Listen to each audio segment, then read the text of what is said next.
ایک مرتبہ ایک فقیر مانگتے ہوئے ایک شخص کے پاس پہنچا اور کہا بابا پیسے دے دیجئے۔ سننے والے نے دیکھا کہ فقیر ہاتھ اور پاؤں کا بالکل تندرست انسان تھا۔ اس نے پوچھا کیوں تمہیں پیسے کیوں دیے جائیں؟ فقیر نے جواب دیا اس لیے کہ میں بہت غریب آدمی ہوں۔ آدمی نے کہا نہیں تم غریب نہیں ہو، تم تو بہت دولت مند ہو۔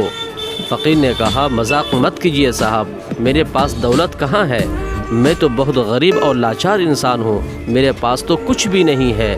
آدمی نے کہا اچھا جو کچھ تمہارے پاس ہے وہ مجھے دے دو اور اس کے بدلے میں تمہیں 50,000 روپے دیتا ہوں۔ فقیر نے اپنی جھولی کندھے سے اتاری اور کہا میرے پاس تو بس یہی ہے، اسے لے لیجئے۔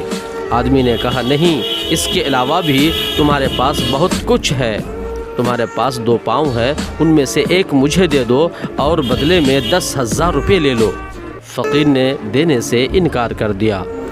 پھر آدمی نے کہا تمہارے پاس 2 ہاتھ ہیں، ان میں سے ایک مجھے دے دو اور بدلے میں 20,000 روپے مجھ سے لے لو۔ فقیر نے دوبارہ دینے سے انکار کر دیا۔ آدمی نے کہا اچھا ٹھیک ہے، تمہارے پاس 2 آنکھیں ہیں، ان میں سے صرف ایک آنکھ مجھے دے دو اور 20,000 روپے مجھ سے لے لو۔ فقیر نے اب بھی دینے سے انکار کر دیا۔ آدمی نے کہا دیکھو اللہ تعالیٰ نے تمہیں 2 ہاتھ، 2 پاؤں اور 2 آنکھیں دی ہیں، میں نے صرف ایک کے دام لگائے تو 50,000 روپے ہو گئے۔ اگر دونوں ہاتھ، دونوں پاؤں اور دونوں آنکھوں کا دام لگایا جائے تو ان کی قیمت 1 لاکھ بن جاتی ہے۔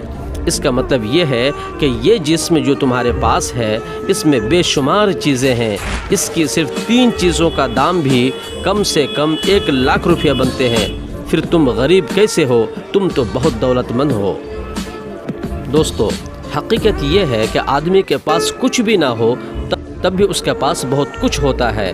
یہ جسم و دماغ جو ہمیں ملا ہوا ہے یہ تمام چیزوں سے زیادہ قیمتی ہے۔ اگر ہمارے پاس ہاتھ ہے جس سے ہم پکڑیں، پاؤں ہیں جس سے ہم صحیح سے چل سکیں، آنکھیں ہیں جس سے ہم دیکھ سکیں، زبان ہے جس سے ہم بول سکیں، تو گویا کہ ہمارے پاس بہت کچھ ہے۔ ایسے انسان کو دوسرے کے سامنے ہاتھ پھیلانے سے پرہیز کرنا چاہیے۔ اسلام نے ایسے لوگوں کو ہاتھ پھیلانے سے منع کیا ہے۔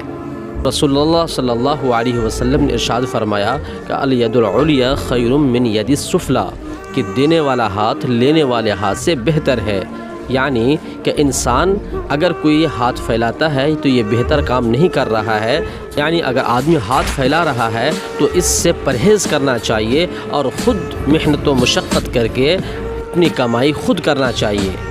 اگر ہم قدرت کی دی ہوئی ان ساری چیزوں کو صحیح استعمال میں لائیں اور اللہ پر بھروسہ کرتے ہوئے محنت کریں، کام کریں، تو ہماری تقدیر بدل سکتی ہے اور بجائے دوسرے کے سامنے ہاتھ پھیلانے کے ہم خود مختار ہو سکتے ہیں اور اپنی زندگی کو بڑے آرام و سکون کے ساتھ گزار سکتے ہیں۔